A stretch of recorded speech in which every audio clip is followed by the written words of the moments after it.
Chères étudiantes, chers étudiants, bonjour. Savez-vous prendre des notes? Eh bien, c'est justement ce que je vous invite à découvrir dans cette 6e capsule. C'est parti! Découvrons ensemble quelques techniques de prise de notes à partir de supports écrits et oraux de manière efficace et structurée.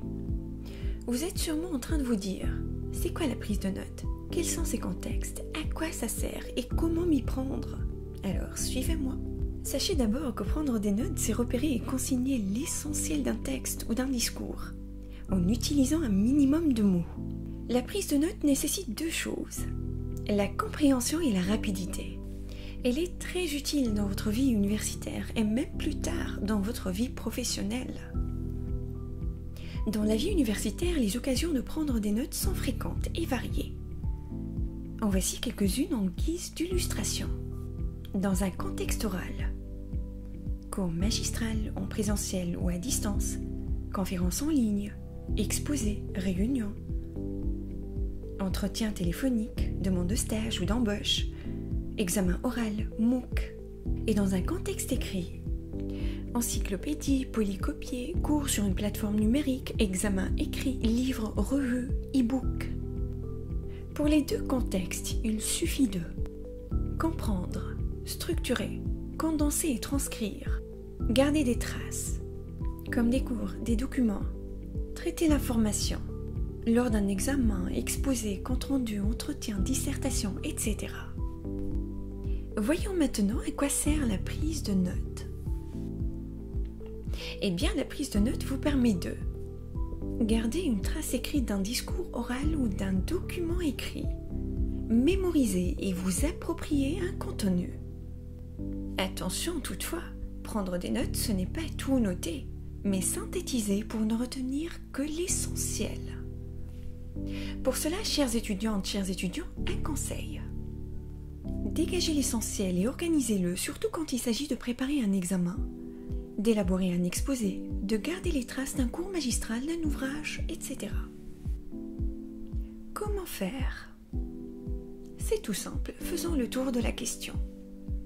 À l'oral, je me concentre et j'écoute attentivement l'orateur. Je note l'intitulé et le plan du cours, conférence ou autre. J'essaie de m'approcher le plus possible de l'orateur, si amphi ou grande salle.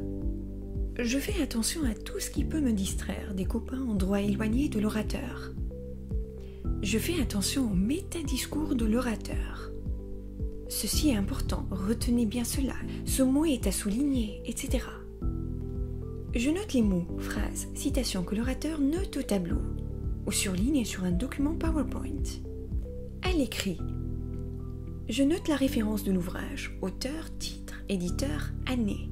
Je note le ou les chapitres qui m'intéressent, le sommaire ou table des matières.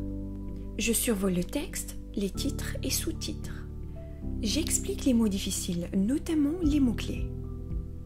Je me pose des questions du type: quel est l'objectif de la lecture et de la PDN? Qu'apporte le texte comme information? Après cela, je n'ai plus qu'à dégager les articulations du texte, reformuler les idées de l'auteur en prenant appui sur les mots-clés et les articulateurs logiques, et ensuite vérifier. Et revenir au document source pour contrôler les informations relevées, rectifier, corriger, compléter, supprimer. Revenir au document source pour contrôler les informations relevées, rectifier, corriger, compléter, supprimer. Pour finir, voici quelques astuces à connaître pour renforcer votre capitale prise de notes. Prévoir du papier à paginer, stylo ou crayon. Date et nature du document. Est-ce une vidéo cours, MOOC, ouvrage, entretien, conférence?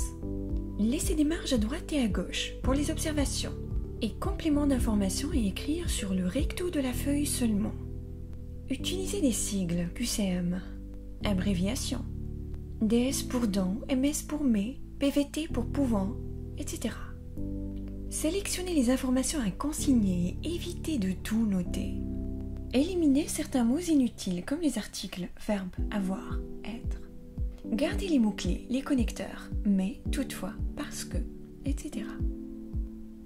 aérer le texte pour la lisibilité et prendre le temps de relire les notes prises rapidement.